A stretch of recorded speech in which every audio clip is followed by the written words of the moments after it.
নমস্কার বন্ধুরা, কোনো রকম মাখা বা বেলার ঝামেলা ছাড়া খুব সহজে বানিয়ে নাও দুর্দান্ত স্বাদের পরোটা।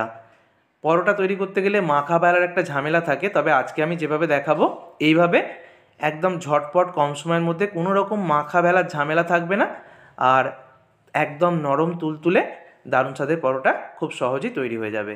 তো কিভাবে কোনো রকম মাখা বেলার ঝামেলা ছাড়াই পরোটাগুলো বিনা ঝামেলায় তৈরি হবে, তার জন্য ভিডিওটা একদম শেষ পর্যন্ত দেখার রিকোয়েস্ট রইল। রেসিপিটার জন্য এখানে আমি মেজারিং কাপের 1 কাপ নিয়ে নিচ্ছি ময়দা। এবার এই ময়দার মধ্যে দিয়ে দেবো 2 চামচ গুঁড়ো দুধ। রেসিপিটা ময়দা দিয়েই করতে চেষ্টা করবে, আটা দিয়ে কিন্তু খেতে অতটা ভালো হয় না।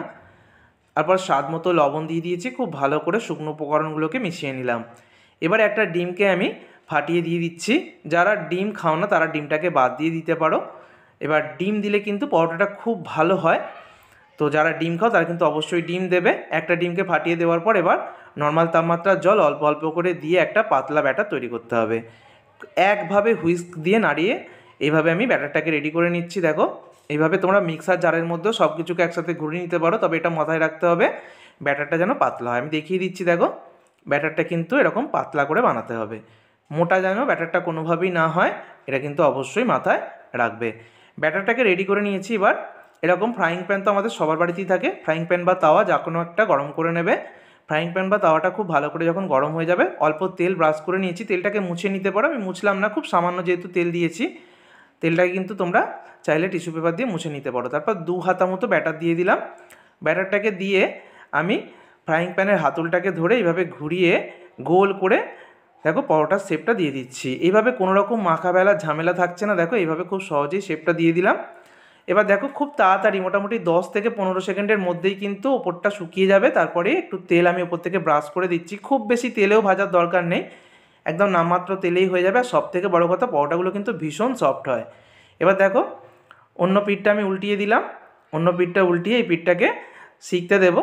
তো অন্য পিঠটাও দেখো কিছুটা যখন সেকা হয়ে আসবে তখন এই পিঠটাতেও আমি অল্প করে তেল ব্রাশ করে দিচ্ছি। আমি কিন্তু বেশি তেলের ব্যবহার করছি না, তোমরা ঘি দিয়েও ভাজতে পারো, বাটার দিয়েও ভাজতে পারো, আমি সাদা তেল দিয়েই করছি।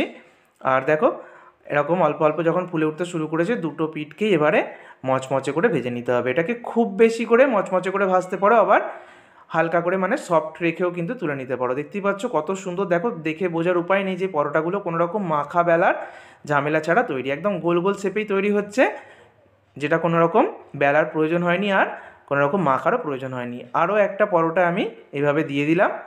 তো এইভাবে ব্যাটারটাকে দিয়ে একটু জাস্ট এভাবে ছড়িয়ে দেবে, তাতে করে গোল শেপটা খুব সুন্দরভাবেই চলে আসবে। তারপর দেখো ওপর পিঠটা খুব তাড়াতাড়ি শুকিয়ে যাবে, 10 থেকে 15 সেকেন্ডের মধ্যেই দেখো ওপর পিঠটা হাতে লাগছে না। তারপর অল্প করে তেল এইভাবে ব্রাশ করে দেবে।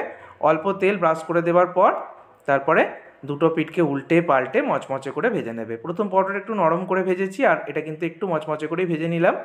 তো এইভাবে আমি পরোটাগুলো ভেজে নিয়েছি, আমি দেখিয়ে দিচ্ছি, দেখো পরোটাগুলো কত সুন্দর হয়েছে। পরোটাগুলো কিন্তু ভীষণ সফট হয়, আমি দেখিয়ে দিচ্ছি, পছন্দ মতো যে কোনো ভাঁজ দেওয়া যাবে। যাদের দাঁতের সমস্যা রয়েছে বা বয়স্ক ব্যক্তি তাদের কিন্তু এই পরোটাগুলো খেতে খুব ভালো লাগবে, আর ছোট থেকে বড় সবারই কিন্তু মন জয় করে নেবে। তো বন্ধুরা, আজকের এই কোনো রকম মাখা বেলার ঝামেলা ছাড়া পরোটাটা একবার হলেও বাড়িতে ট্রাই করো। ভিডিওটাকে বন্ধুদের মধ্যে অনেক অনেক শেয়ার করো। সকলকে ধন্যবাদ।